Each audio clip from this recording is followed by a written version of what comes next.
नमस्कार दोस्तों, कैसे हैं आप? ठीक ठाक। मैं डॉक्टर नवनीता भाटिया एक बार फिर से आपका स्वागत करती हूं अपने YouTube channel the simplified Hindi में। आज मैं आपको अपनी इस वीडियो में कक्षा 12वीं का पाठ सिल्वर वेडिंग पढ़ाने जा रही हूं। यह पाठ 12वीं कक्षा की पाठ्य पुस्तक वितान में से लिया गया है, जिसके रचयिता मनोहर श्याम जोशी हैं। मनोहर श्याम जोशी हिंदी साहित्य जगत के प्रमुख रचनाकार माने जाते हैं। इन्होंने कई कहानियाँ लिखी हैं, जिनमें से सिल्वर वेडिंग भी एक है। इसमें उन्होंने अपने चिरपरिचित भाषिक अंदाज और मुहावरों का प्रयोग किया है। इसमें आवश्यकतानुसार उन्होंने अंग्रेजी शब्दों का भी प्रयोग किया है। इसमें एक ओर हमारा समाज आधुनिकता की ओर बढ़ रहा है, वहीं दूसरी ओर मनुष्य के अपने मूल्य घिसते चले जा रहे हैं। इन सब बातों का लेखक ने वर्णन किया है। इसमें कई अंग्रेजी शब्दों का प्रयोग किया गया है, जैसे समहाउ, लाइव आदि। इस कहानी में सेक्शन ऑफिसर बीटी यशोधर के चरित्र चित्रण के माध्यम से आधुनिक पारिवारिक परिस्थितियों को प्रस्तुत करने का सफल प्रयास किया गया है। इसी प्रयास को दिखाते हुए लेखक ने बताया है कि यशोधर पंत बहुत ही ईमानदार इंसान है। उन्होंने अपनी फाइल जो आखिरी थी उसको लाल फीता बांधकर अपनी घड़ी के अनुसार उन्होंने देखा तो उसमें 5:10:30 हो रहे थे और वो उसी की घड़ी के अनुसार ही आज की छुट्टी करते हैं। उनके जो बाकी स्टाफ के लोग हैं, यानी उनके नीचे जो काम करने वाले कर्मचारी हैं, उन्हें भी यशोधर बाबू की वजह से देर तक ऑफिस में बैठना पड़ता है, दफ्तर में बैठना पड़ता है। चलते चलते अपने से जूनियर जो लोग हैं उनके साथ मजाक करना और अपने शुष्क व्यवहार को छिपाना यशोधर जी की आदत बन चुकी थी और उन्होंने यह व्यवहार करना कृष्णनंदा यानी कि कृष्णनंद से सीखा था। कृष्णनंद या कृष्णनंदा उनके आदर्श थे और उन्होंने बहुत सी बातें जो थी वो उनसे सीखी थी। यशोधर जी अपने जूनियर से मजाक करते हुए कहते हैं कि आप लोगों की देखा देखी सेक्शन की घड़ी भी सुस्त हो गई है, यानी कि लोगों को देखते हुए जो ऑफिस में लगी हुई घड़ी है वो भी बहुत धीमी चलनी शुरू हो गई है। और उनके इसी मजाक का उत्तर देते हुए उन्हीं के ऑफिस के असिस्टेंट ग्रेड में एक नए आए लड़के ने जवाब दिया, बड़े बाऊ, आपकी अपनी चूनेदानी का क्या हाल है? वक्त सही देती है? चूनेदानी का यहाँ अर्थ दिया हुआ है घड़ी, यानी कि इस शब्द का प्रयोग उसने व्यंग्य में किया है और घड़ी के लिए किया है, जो कि यशोधर बाबू के हाथ पर बहुत पुरानी लगी हुई है। पंत जी ने उसके मजाक की ओर ध्यान नहीं दिया, उसे अनदेखा किया और कहा, मिनट टू मिनट करेक्ट चलती है, यानी कि पल पल ये सही चलती है, सही समय बताती है। चड्ढा ने कुछ और घृष्ट होकर पंत जी की कलाई थामी। बहुत ज़्यादा उसने घृष्टता के साथ पंत जी की कलाई को थाम लिया और पंत जी ने उसका विरोध करना छोड़ दिया था। हाँ, वो मन ही मन अपने पुराने समय को याद करते हैं जब दफ्तर में वह कृष्णनंदा को भाई नहीं साहब कहते और समझते थे। यानी कि यहाँ पर वो अपने पुराने समय को याद करने लग जाते हैं जिस समय कृष्णनंदा को वो साहब कहते थे और आज उन्हीं के जो जूनियर हैं उनके साथ इस प्रकार से व्यवहार करते हैं। घड़ी की ओर देखकर वह बोला, बाबा आदम के ज़माने की है बड़े बाऊ यह तो। अब तो डिजिटल ले लो, एक जापानी सस्ती मिल जाती है। बड़े बाऊ यानी कि यशोधर बाबू के लिए इस शब्द का प्रयोग किया गया और वो कहता है कि ये तो बहुत पुरानी है, यानी कि बाबा आदम के ज़माने की है। अब तो जो ज़माना है वो बदल चुका है, डिजिटल का ज़माना आ चुका है और बहुत ही सस्ती अच्छी अच्छी घड़ियाँ मिल जाती है। तो वो यशोधर बाबू को कहता है कि उन्हें भी एक जापानी सस्ती सी घड़ी ले लेनी चाहिए। परंतु जो घड़ी यशोधर बाबूजी ने अपने हाथों पर बांध रखी, अपने हाथ पर बांध रखी थी, वो घड़ी उनको बहुत ही प्रिय थी। किस कारण से प्रिय थी? क्योंकि ये घड़ी उन्हें शादी में मिली थी और वो कहते हैं कि हम पुरानी चाल के, हमारी घड़ी पुरानी चाल की। यही बहुत है कि अब तक राइट टाइम चल रही है, क्यों कैसी रही।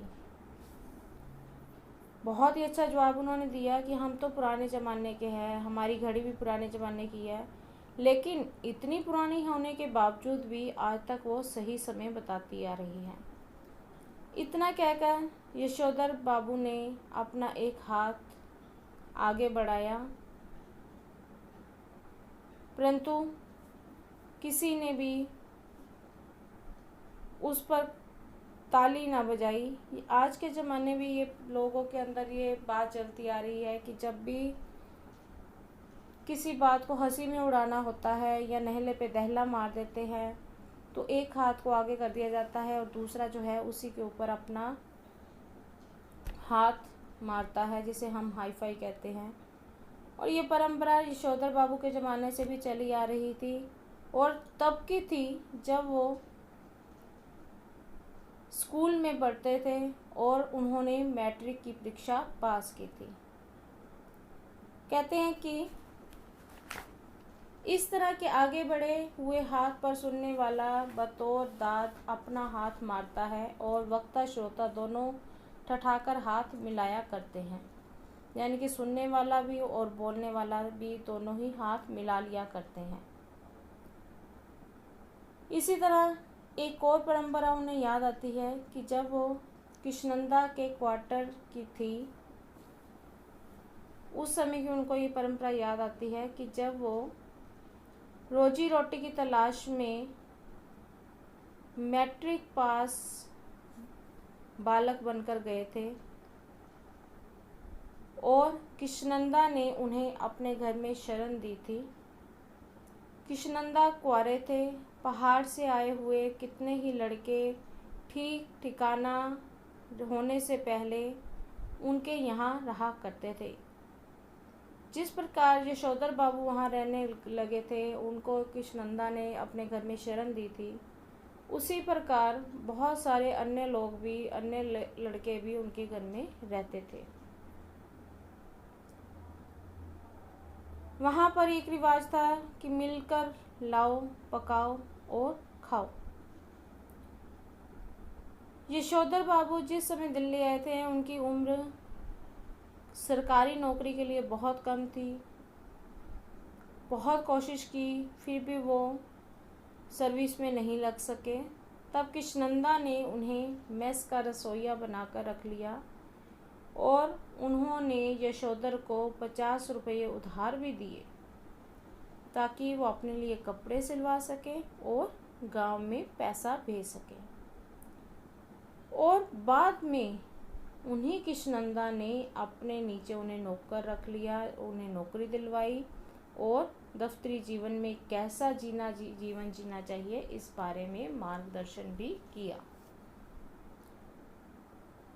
बात बात पर यशोधर बाबू अपने पुराने समय में चले जाते हैं। इस बात का वर्णन लेखक ने कई जगह पर किया है। उन्हें आज के ज़माने की तुलना अपने पुराने समय के साथ करने में कुछ अलग ही अनुभव होता था, कुछ अलग ही अच्छा सा महसूस होता था।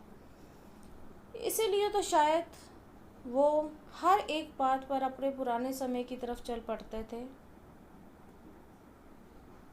चड्डा यानी कि उसी व्यक्ति ने जिसने उन्हें पुरानी घड़ी होने की बात याद दिलाई थी, उसने उन्हें वापस अपनी दुनिया में लाते हुए कहा, बड़े बाऊ आप किन ख्यालों में खो गए? मेनन पूछ रहा है कि आपकी शादी कब हुई थी? यशोधर बाबू एकदम से अपनी पुरानी दुनिया में से, पुराने विचारों में से वापस आते हैं और उन्होंने अपना हाथ वापस खींचा और मेनन की ओर, मेनन उनका एक सहकर्मी था, उसकी ओर देखते हुए बोला, now let me see, I was married on 6 February 1947। यहाँ पर लेखक ने अंग्रेजी शब्दों का प्रयोग किया है और कहा है कि यशोधर बाबू कहते हैं कि मुझे सोच लेने दो,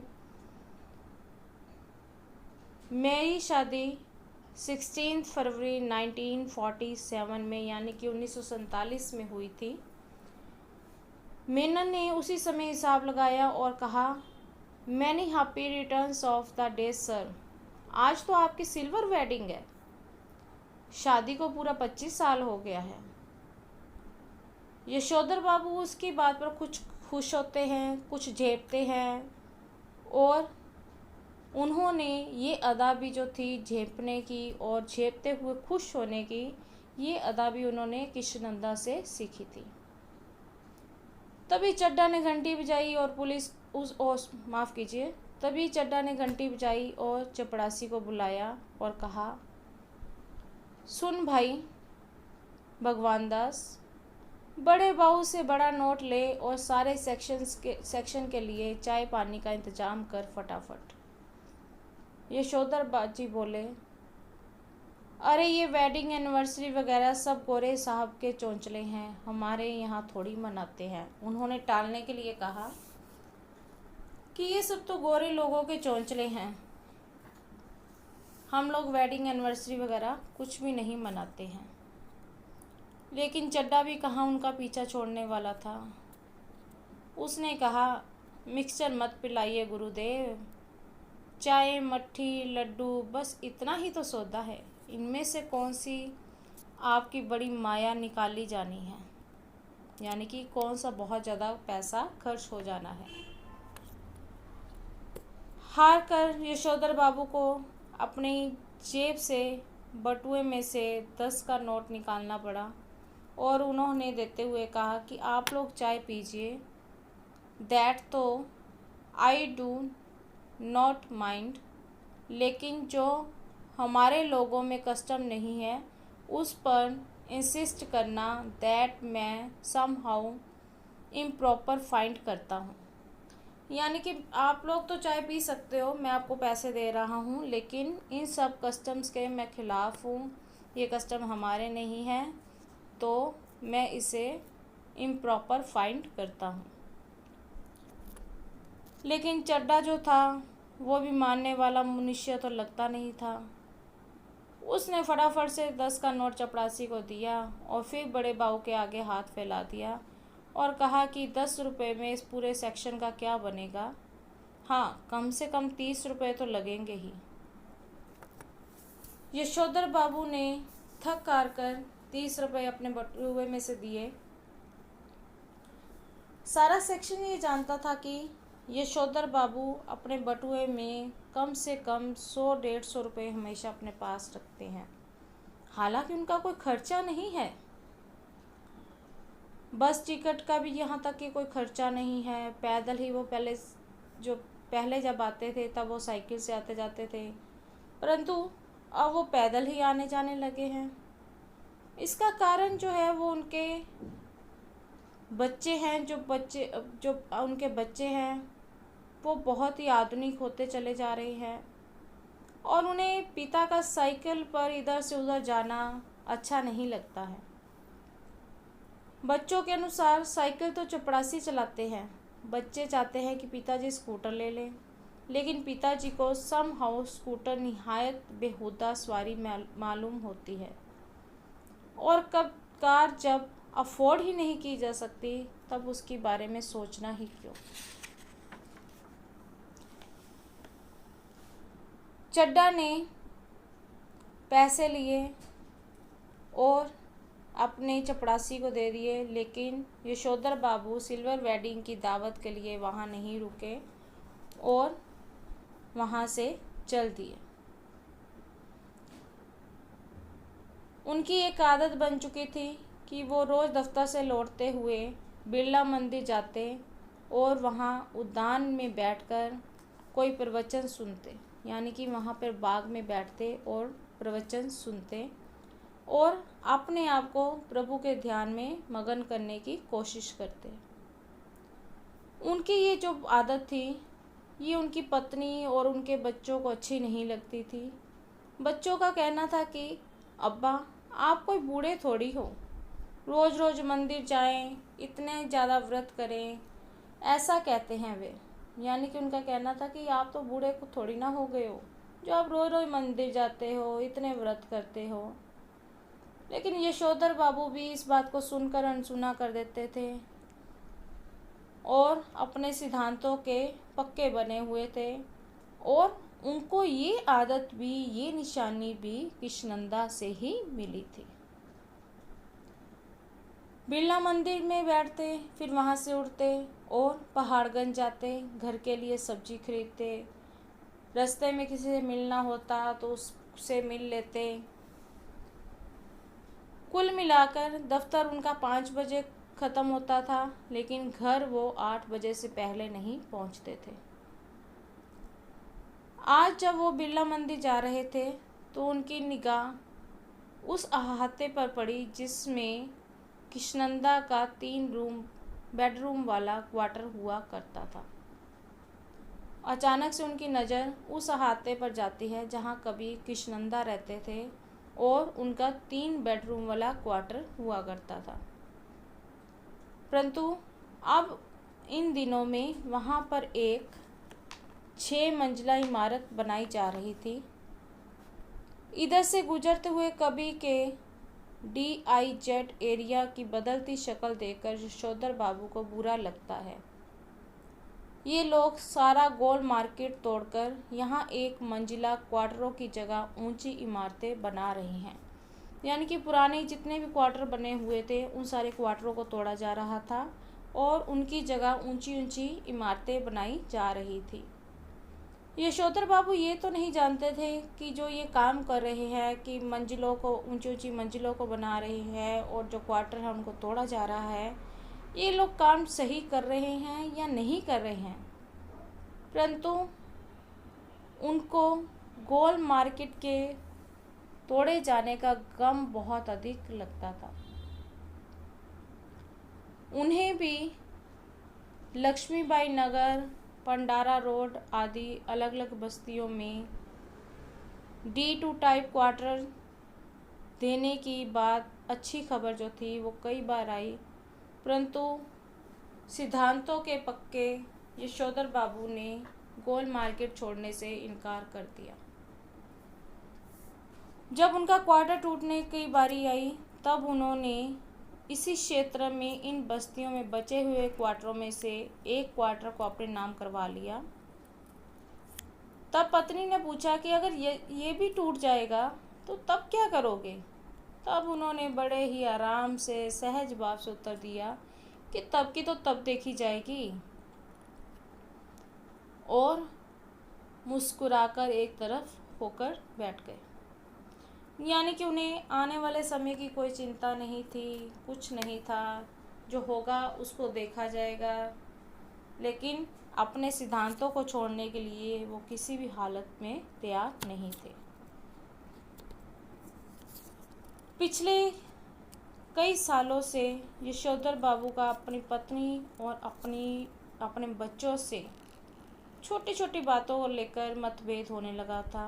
कारण क्या था कि यशोधर बाबू पुराने विचारों के और उनके बच्चे और उनकी पत्नी नए विचारों के। इसी कारण वो जल्दी घर आना पसंद नहीं करते थे।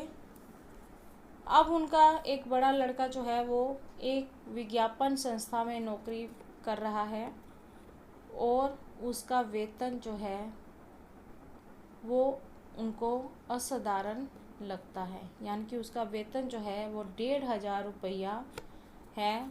और यशोधर बाबू सोचते हैं कि ये तो इतना पैसा तो उन्हें रिटायरमेंट के पास पहुंचकर मिला है, तो इतनी कौन सी वो नौकरी करने लग गया है, कौन सी ऐसी कंपनी है जो उसे शुरू में ही 1500 रुपया वेतन देने लगी है।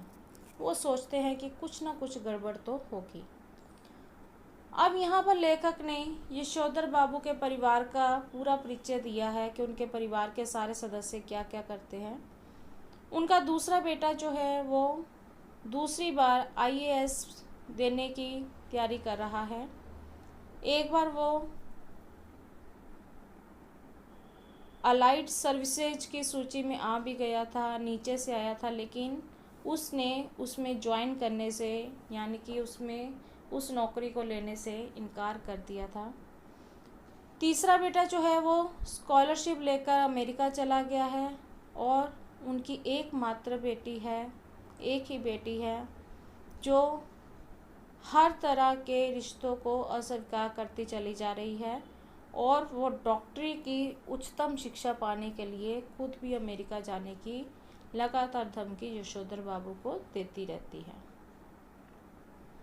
यशोधर बाबू अपने बच्चों की तरक्की से बहुत खुश है। उन्हें अपने बच्चों द्वारा गरीब रिश्तेदारों की अपेक्षा समहाउ अच्छी नहीं लगती है। लेकिन यशोधर बाबू अपने आप को दिलासा देकर चुप हो जाते हैं कि ये आजकल के बच्चे हैं। यशोधर बाबू की जो पत्नी है वो मूल संस्कारों से किसी भी तरह आधुनिक नहीं है, लेकिन हाँ, अपने बच्चों की तरफदारी करने में वो पीछे नहीं हटती।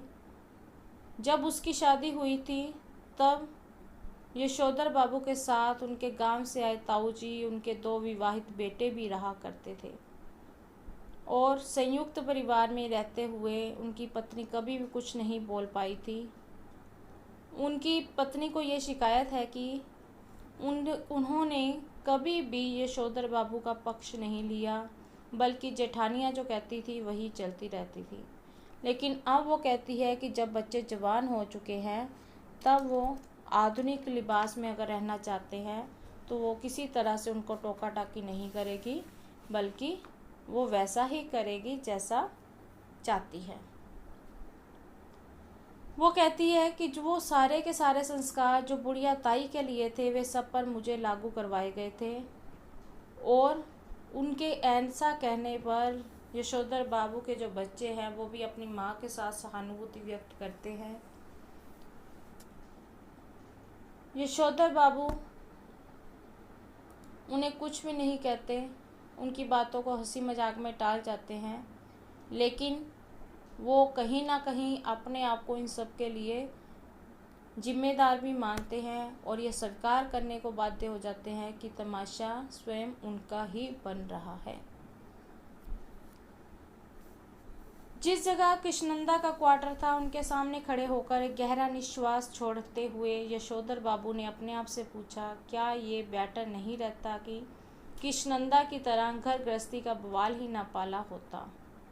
यानी कि कृष्णनंदा जो थे उन्होंने कभी भी शादी नहीं की थी, घर गृहस्थी वाले नहीं थे, और आज यशोधर बाबू जब अपनी पत्नी और अपने बेटे के साथ उनकी नहीं बनती है तब ये सोचते हैं कि काश उन्होंने भी घर गृहस्थी के चक्कर में अपने आप को ना डाला होता और ऐसे ही कृष्णनंदा की तरह अपनी ज़िंदगी को जी रहे होते हैं।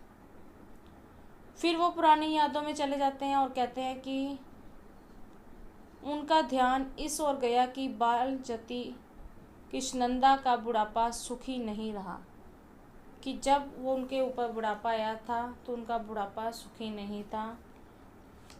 उनके पास रहने वाले जितने भी लड़के थे, जितने भी लोग उनके पास रहते थे, जितनों को भी कृष्णनंदा ने शरण दी थी, हर कोई कहीं ना कहीं पर सेटल हो गया था।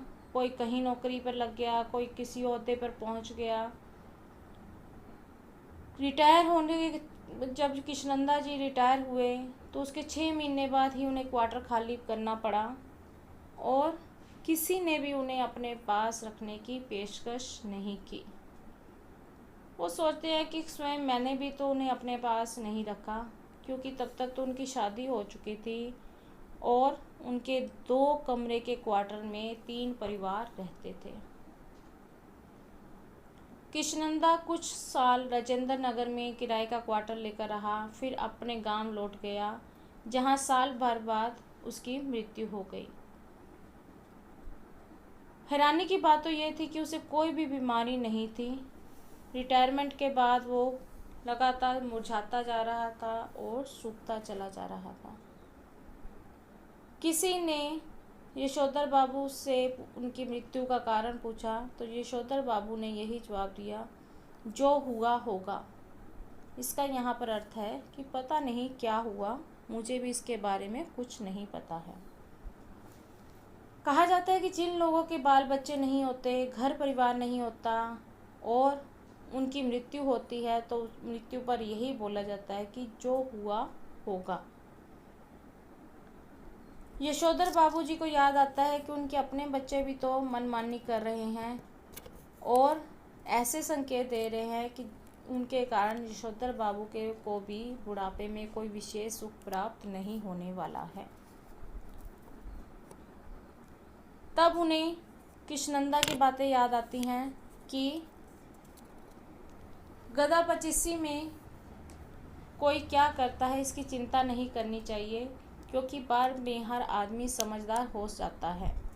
यानी कि अपने 25-26 साल की उम्र में कोई क्या करता है, बच्चे क्या करते हैं, इसके बारे में ज़्यादा सोचना नहीं चाहिए, चिंता नहीं करना चाहिए, क्योंकि जब आदमी बड़ा हो जाता है, इस उम्र को पार कर जाता है, तो अपने आप ही समझदार हो जाता है। उन्हीं की इन्हीं बातों को याद करते हुए यशोधर बाबू अपने आप को समझा लेते हैं कि अभी बच्चों का बचपन है और कुछ समय बाद वो अपने आप ही समझदार बन जाएंगे। जिम्मेदारी सर पर पड़ेगी तब सब अपने आप ही ठीक हो जाएंगे। यह भी कृष्णनंदा के से विरासत में मिला हुआ एक फिक्रा है, जिसे यशोधर बाबू अक्सर अपने बच्चों के प्रसंग में दोहराते हैं। उन्हें कभी कभी लगता है कि अगर मेरे पिताजी गुजर ना गए होते जब मैं मैट्रिक में था, तो शायद मैं भी गदा पचीसी के लंबे दौर से गुजरता। कहते हैं कि अगर मेरे पिता के मरने के बाद मेरे सिर पर जिम्मेदारी ना आई होती तो शायद मैं भी कुछ ऐसे ही हालातों से निकल रहा होता, मैं भी ऐसे ही काम कर रहा होता। फिर वो सोचते हैं कि कोई बात नहीं, जब तक मैं सिर पर बैठा हूँ, यानी कि बच्चों के सिर पर उनका बाप है, तब तक तो उनको मज़े कर लेने चाहिए। यही तो उम्र होती है मज़े करने की, माँ बाप के सिर पर। कुल मिलाकर बच्चों को उनका सनात होना, गैर जिम्मेदार होना को कहीं हद तक यशोधर बाबू को अच्छा लगता था। यशोधर बाबू कभी कभी मन ही मन स्वीकार करते कि दुनियादारी में बीवी बच्चे उनसे अधिक सुलझे हुए हो सकते हैं, लेकिन 2 के 4 करने वाली दुनिया ही उन्हें कहाँ मंजूर है जो उनकी रीत मंजूर करे। कहते कि हो सकता है कि उनके बीवी बच्चे जो हैं वो दुनियादारी को समझने में बहुत अच्छे हों, बहुत ज़्यादा सुलझे हुए हों, लेकिन उनको ये सब कुछ मंजूर नहीं है। उनके बच्चे ये सोचते हैं कि उन्होंने डीडीए फ्लैट के लिए पैसा ना भरकर बहुत बड़ी गलती की है। लेकिन यशोधर बाबू को कृष्णनंदा की ये बात अभी भी जचती है कि मूर्ख लोग जो होते हैं वही मकान बनाते हैं, सियाने तो उसमें सिर्फ रहते हैं। सरकारी क्वार्टर है तो उसी में ही रहना चाहिए। गांव का जो मकान है पुश्तैनी है वो टूट फूट चुका है और उस पर इतने लोगों का हक है कि उसको दोबारा बसाना, उसकी मरम्मत करना, जिम्मेदारी को लेना और बेकार के झगड़े मोल लेना, ये सब बातें उन्हें अच्छा नहीं लगता। बच्चे उनकी बातों का कोई जवाब नहीं देते। यशोधर बाबू ये सोचते हैं कि कोई लड़का रिटायरमेंट के बाद, उससे पहले ही वो कोई लड़का उनका सरकारी नौकरी में आ जाए तो ये क्वार्टर जो है वो उनके पास ही बना रह सकेगा। परंतु पत्नी जब ये बात कहती है कि अगर ऐसा नहीं हुआ तो फिर क्या करोगे, तब यशोधर बाबू कहते हैं कि सब तरफ से सोचने वाले हमारी बिरादरी में नहीं होते हैं, उनमें से तो एक की तरह से सोचने वाले हैं, कहते हैं और कहकर लगभग नकली सी हंसी हंसते हैं। यशोधर बाबू जितना इस जिंदगी में नकली हंसी हंसने के लिए बाध्य होते हैं उतना ही वह परलोक के बारे में उत्साही होने का यत्न करते हैं। उन्होंने बिरला मंदिर की तरफ तेज कदम बढ़ाए, लक्ष्मी नारायण के आगे हाथ जोड़े और असीक का फूल चुटिया में कोसा। असीक का फूल होता है कि जो भगवान के चरणों से हम आशीर्वाद के रूप में फूल उठाते हैं, उसे असीक का फूल कहा जाता है। आज यशोधर बाबू का प्रवचन सुनने में कोई खासा मन नहीं लग रहा था। सच तो यह है कि वह भीतर से बहुत ज़्यादा धार्मिक और कर्मकांडी है ही नहीं। वो तो सिर्फ अपने आप को परचाने के लिए, अपना ध्यान दूसरी तरफ रखने के लिए ही इन कामों में व्यस्त रहने की कोशिश करते हैं। जैसे जैसे उनकी उम्र होती जा रही है वे कृष्णनंदा की तरह रोज़ मंदिर जाते, संध्या पूजा करते और गीता प्रेस गोरखपुर की किताबें पढ़ने का लगातार यत्न करते रहते थे।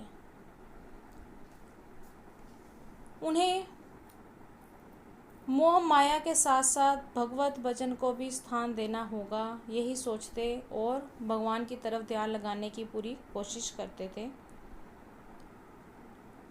अगर वो सोचते कि बच्चे उनकी सलाह लेते और उनके अनुभव का आदर करते तो शायद उन्हें बहुत अच्छा लगता, लेकिन बच्चे हैं वो तो उनकी सलाह मांगते ही नहीं हैं। फिर वो अपने आप को ही झिड़क देते हैं कि क्या हुआ, कोई बात नहीं, नहीं मानते तो ना सही। फिर वो गीता महिमा को सुनना शुरू कर देते हैं। यानी कि ध्यान तो वो भगवान की तरफ लगाना चाहते हैं, परंतु बार बार उनका ध्यान अपने घर, अपनी गृहस्थी, अपने बच्चे, अपने पत्नी, इन सब की तरफ ही खींचा चला जाता है। जब वो प्रवचन सुनने लगते हैं तब उनकी व्याख्या में जनार्दन शब्द सुनाई देता है। तब उन्हें अपने जीजा जनार्दन की याद आती है। उन्हें याद आया कि उनकी तबीयत ख़राब है और ये इस बात का कार्ड उनके पास आया था। वो सोचते हैं कि उन्हें उनका हालचाल पूछने के लिए अहमदाबाद जाना होगा, लेकिन और पत्नी और बच्चों को उनकी ये बात पसंद नहीं आती है। वो नहीं चाहते कि एक तरफ़ा प्रेम रखें और बार बार अपने परिवार के पास जाएं, जो कि उनका कभी भी हालचाल नहीं पूछता है। उस दिन हद हो गई। कमाऊ बेटे ने ये कह दिया कि आपको बुआ को बेचने के लिए पैसा मैं नहीं दूंगा। यशोधर बाबू को कहना पड़ा कि अभी तुम्हारे बब्बा की इतनी साख है कि 100 रुपये उधार ले सके।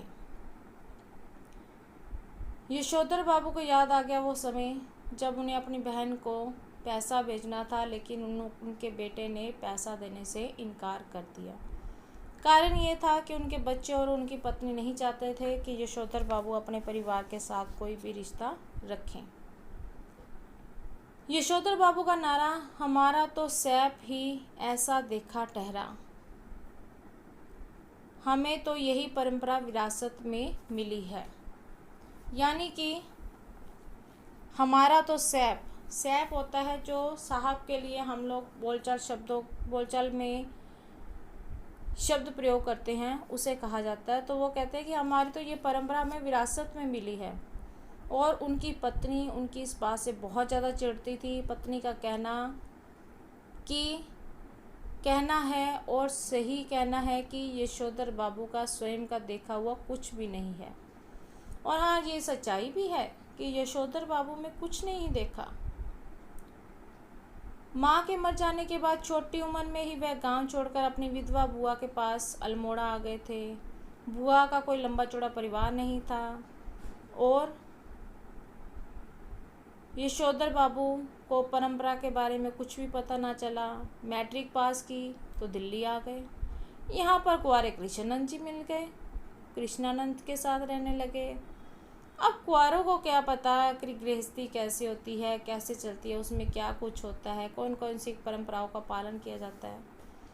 पत्नी आग्रहपूर्वक कहती है कि तुम कुछ नहीं, अपने उन कृष्णनंदा के मुंह से सुनी सुनाई बातों को अपनी आंखों देखी यादें बना डालते हो। कहते कि तुम्हें कुछ नहीं पता, तुम तो कृष्णनंदा के मुंह से तुमने जो जो बातें सुनी है उसी को ही अपना बना लेते हो। कृष्णनंदा को जो भी मालूम था वह उनके पुराने गवैया लोगों से सीखा हुआ था। दिल्ली आकर उन्होंने घर परिवार तो बसाया नहीं, तो फिर वो कैसे जान सकते थे कि कौन सा रिवाज कब निभाना है और कौन सा नहीं है। पत्नी उन्हें कहती है कि तुम्हें क्या सुर लगा जो उनका बुढ़ापा खुद ओढ़ने लगे हो। तुम शुरू से तो ऐसे नहीं थे, शादी के बाद मैंने तुम्हें कई बार देखा जो कुछ नहीं कर रखा। हफ्ते में 2-2 बार सिनेमा देखते थे, गज़ल गाते थे, गज़ल हुई और सहगल के गाने। पत्नी कहती है कि मैंने तो तुम्हें हमेशा से ऐसा नहीं देखा कि तुम भगवान में विश्वास रखो या ऐसे प्रवचन सुनो या घर गृहस्थी के बारे में मत सोचो, बल्कि मैंने तुम्हारा वो रूप भी देखा है कि जब तुम हफ्ते में 2-2 बार सिनेमा देखने जाते थे, गज़ल सुनते थे और सहगल के गाने सुनते थे। यशोधर बाबू भी इस बात को स्वीकार करते हैं कि उनमें बहुत परिवर्तन हुआ है, लेकिन वो ये मानते हैं कि उम्र बीतने के साथ साथ ये परिवर्तन होना अनिवार्य होता है। पत्नी कहती है कि कोई बात नहीं, तुम इस परिवर्तन को मानते हो तो मानते रहो, लेकिन मैं इसे मानने को तैयार नहीं हूँ। वह बगैर बाँह का ब्लाउज पहनती है, रसोई के बाहर दाल भात खाती है, ऊंची हील वाली सैंडल पहनती है और ऐसे ही 50 काम अपनी बेटी के सलाह पर करती है, जो कि यशोधर बाबू को समहाउ इम्प्रॉपर मालूम होते हैं। वो उनका साथ नहीं देना चाहते, लेकिन वो जिस ढंग से अपना जीवन जी रही है उस बारे में भी वो सोचना नहीं चाहते और यशोधर बाबू को उस ढंग पर भी कोई एतराज़ नहीं होना चाहिए। आज के लिए बस इतना ही।